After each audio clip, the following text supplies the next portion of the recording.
नमस्कार। एक खुशखबरी के साथ, और ये खुशखबरी उन सभी बच्चों के लिए है जो 2021 के रिजल्ट से सेटिस्फाइड नहीं है। 12वीं क्लास के वो बच्चे जिनका रिजल्ट 30 जुलाई को डिक्लेयर हुआ और वो अपने मार्क्स से सेटिस्फाइड नहीं है, ऑब्लिक, या जिन बच्चों की कंपार्टमेंट आ गई है, या वो बच्चे जो हमारे पास अपने नंबर को और इम्प्रूव करना चाहते हैं। सेटिस्फाइड का मतलब दो तरीका है, या तो हमारे पास क्या कि आपको लग रहा है कि ठीक है नंबर आ तो गए पर इंप्रूवमेंट के जो चांसेस होते हैं वो, या फिर कंपार्टमेंट, या फिर आपको लगता है कि बस ऐसे बकवास से नंबर हमें दे दिए गए हैं, ये तो हमारे नंबर होने ही नहीं चाहिए। उन सारे बच्चों के लिए हमारे पास एक खुशखबरी, एक गुड न्यूज, कि जल्दी ही सीबीएसई अगले कुछ दिनों के अंदर में आपके एग्जाम्स कंडक्ट करने के लिए तैयार है। उसके लिए हमारे पास ये आज का वीडियो फोकस्ड है। सीधा मैं पहुंच जाता हूं सीबीएसई के उस सर्कुलर पे जो उन्होंने जस्ट थोड़ी देर पहले अभी शेयर किया है। सर्कुलर हमारे पास क्या है वो आपके सामने एक बार देख लीजिए। सर्कुलर सीबीएसई ने अभी थोड़ी देर पहले ही हमारे पास आफ्टरनून में शेयर किया हुआ है। ये हमारे पास क्या है, conduct of improvement compartment examinations, किसके लिए, ऑब्वियसली 12वीं के, और ये रजिस्टर्ड कैंडिडेट्स के लिए है। ये हमारे पास प्राइवेट कैंडिडेट की हम बात नहीं कर रहे हैं। अब हमारे पास सीबीएसई की जो टेबुलेशन पॉलिसी थी जो उन्होंने सुप्रीम कोर्ट से अप्रूव करवाई थी, जिसके बेसिस के ऊपर में इस साल का रिजल्ट डिक्लेयर हुआ है, उससे बहुत सारे बच्चों को फायदा हुआ है और ऑब्वियसली बहुत सारे बच्चों को नुकसान हुआ है।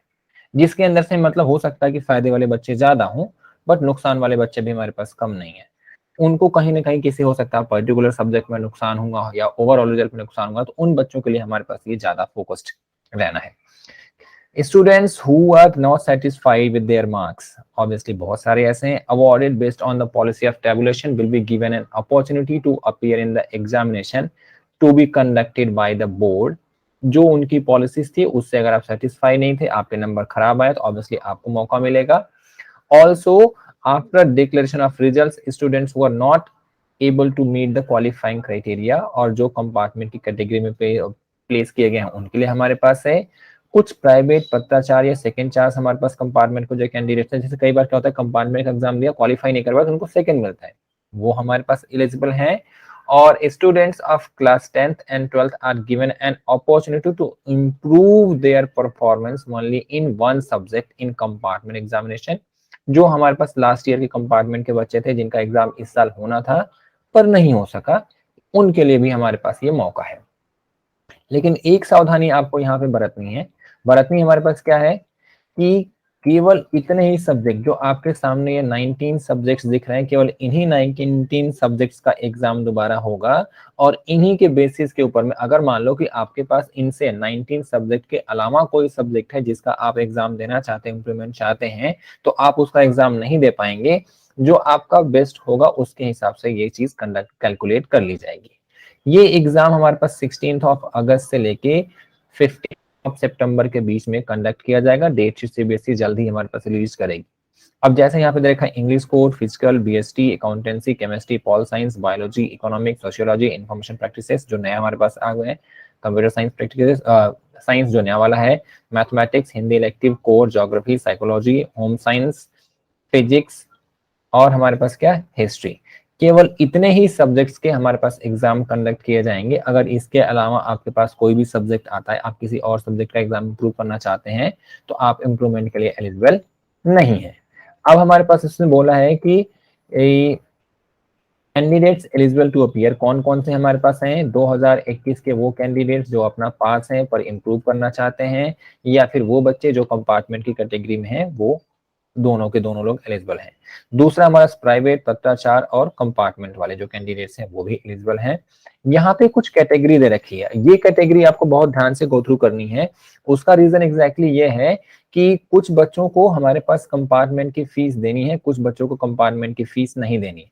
तो कौन कौन से बच्चों को देनी है और कौन कौन से बच्चों को नहीं देनी है, उसके लिए हमारे पास ये है। ये जो हमारे पास फर्दर चीज आपके सामने है, ये एग्जैक्टली उस चीज को ध्यान में रखना है कि किसको किसको देनी है। नीचे अभी हमारे पास आएगा, पास आउट ऑफ 2015 या उसके बाद के जो बच्चे हैं जिनका मई में हमारे इंप्रूवमेंट का एग्जाम शेड्यूल हुआ था, कैंडिडेट्स जो 2019 में अपीयर हुए, रिजल्ट कंपार्टमेंट या फिर इंप्रूवमेंट आया, वो बच्चे हमारे पास। जो 2020 में अपीयर हुए हमारे पास 5, 6 या 7 सब्जेक्ट एज फिर हमारे पास उन्होंने इंप्रूवमेंट या फिर प्राइवेट कैंडिडेट्स की तरह दिया, या फिर उनका कंपार्टमेंट आ गया डी कंपार्टमेंट। कैंडिडेट्स वो जो हमारे पास क्लास 12th में अपीयर 2020 में और उन्होंने इंप्रूवमेंट के दिया, ऑब्वियसली एग्जाम कंडक्ट नहीं हुआ, वो बच्चे हमारे एलिजिबल हैं। Candidates of class 12 who are applied for appearing in private candidate, 6 subject के अंदर में वो बच्चे। और ये हमारे पास candidate place in compartment category, ये जो लास्ट वाली कैटेगरी है ये बच्चे फी पे करेंगे, कंपार्टमेंट की जो फीस होगी। बाकी जो एफ कैटेगरी तक है ये एग्जाम्प्टेड है। क्यों एग्जाम्प्टेड है? क्योंकि इनकी फीस ऑलरेडी सबमिटेड है, पर जब कंपार्टमेंट का एग्जाम होता है तो ऑब्वियसली उनको एग्जाम पैसे देने पड़ते हैं। तो ये जो लास्ट वाले कंपार्टमेंट वाले उनको पैसे देने हैं। यहाँ पे देखो लिखा हुआ है कि who has to pay examination fee, candidate from category A will not, as policy में बताया गया है बी से लेके एफ तक इनको भी एग्जामिनेशन फीस पे नहीं करनी है। जो केवल जी कैटेगरी वाले हैं उनको ही एग्जामिनेशन फीस पे करनी है, जो भी की बोर्ड का क्राइटेरिया है। अब एग्जामिनेशन सेंटर्स के बारे में जो है वो ऑब्वियसली क्योंकि कोविड सिचुएशंस को ध्यान में रखते हुए एग्जाम्स कंडक्ट किए जाएंगे, तो एक सेंटर के ऊपर में कम से कम बच्चे रखने की कोशिश की जाएगी। सेंटर्स थोड़ा सा खुले में रखने की कोशिश की जाएगी। ये सीबीएसई की अपनी पॉलिसी है, वो उसके बारे में जल्दी से जल्दी आपको अपडेट करेंगे। ये सबसे इंपॉर्टेंट काम है जहाँ पे आपको फोकस करना है, सिलेबस और क्वेश्चन पेपर। सिलेबस आपका उन्होंने लिखा हुआ कि जो रिड्यूस सिलेबस रिलीज किया गया था एग्जैक्टली उसके अकॉर्डिंग होगा। पेपर का पैटर्न हमारे पास जो सैंपल पर रिलीज किया था सीबीएसई ने उसके अकॉर्डिंग होगा। और क्वेश्चन का जो ड्यूरेशन है, क्वेश्चन पेपर का जो ड्यूरेशन है वो एग्जैक्टली सैंपल पेपर का जो ड्यूरेशन था उसके अकॉर्डिंग ही होगा। ऐसा नहीं कि जो इस साल का टर्म वाइज सिलेबस डिक्लेयर किया गया उसके अकॉर्डिंग हो, या फिर जो हमारा क्राइटेरिया है जो प्रीवियसली आपके साथ था एग्जैक्टली 2021 में जो आपके बोर्ड के लिए सैंपल पेपर या फिर ड्यूरेशन डिसाइड किया गया था उसी डिसीजन के हिसाब से आपका एग्जाम होगा। रिजल्ट प्रिपरेशन हमारे पास, रिजल्ट प्रिपरेशन के लिए हमारा ऑनरेबल सुप्रीम कोर्ट की इन्होंने जो वहां पे दायर कर रखा है कि ऐसे ऐसे हमें रिजल्ट कैलकुलेट करना है, वो पॉलिसी को ये लोग फॉलो करेंगे। अब इसके ऊपर जो हमारे पास है कि कैसे हमें रजिस्ट्रेशन करना है, क्या उसकी लास्ट डेट है, कब तक फीस पे करनी है, वो सारी की सारी चीजों के लिए एक अलग से ये पोर्टल तैयार करेंगे और जल्दी ही आपको अपडेट करेंगे। जल्दी हमारे पास क्या होगा वो अपडेट करेंगे। Automatically allowed to appear the exams, कौन कौन से candidates who results could not be prepared on the basis of tabulation policy in 2018। कुछ बच्चे ऐसे थे जो टेबुलेशन पॉलिसी के अंदर में नहीं आ पाए, उनका रिजल्ट अराउंड आपको पता होना चाहिए 65,000 प्लस स्टूडेंट्स ऐसे हैं जिनका रिजल्ट डिक्लेयर नहीं हुआ 12वीं क्लास का। कुछ न कुछ उनके साथ केस थे हमारे पास। वो बच्चे ऑटोमेटिकली हमारे पास क्या है यहाँ पे एलिजिबल हैं कंपार्टमेंट का एग्जाम देने के लिए, इंप्रूवमेंट का एग्जाम देने के लिए। तो आपके लिए ये एक राहत की खबर है कि बहुत जल्दी हमारे से डिक्लेयर हो जाएगा, ये बहुत ज्यादा लेट नहीं होगा। दूसरी चीज की with in a time frame आपका सारा का सारा एग्जाम, फिर कंडक्शन, फिर उसका रिजल्ट सब कुछ मतलब एक टाइम फ्रेम के अंदर हो जाएगा, क्योंकि आप लोगों को भी फर्दर हमारे पास जाना है पढ़ाई के लिए। तो ये आपके लिए बहुत अच्छी खबर है। आप इसके ऊपर में स्टे ट्यून रहें कि जल्दी से जल्दी हमारा पोर्टल आएगा। सीबीएसई की जो ऑफिशियल वेबसाइट है उसको आप चेक करते रहें, उसके ऊपर में पोर्टल आएगा, डेट आएगी, सारी इन्फॉर्मेशन वहां पे होगी। आप उसके गो थ्रू करके अपना एग्जाम्स आराम से फेस कर सकते हैं और अपनी जो साख है, जो आपकी इज्जत है, जो आपकी रेपुटेशन है, जो कहीं ना कहीं खराब हो गई है उसके चक्कर में, मार्क्स के चक्कर में, वो दोबारा से आप बना सकते हैं।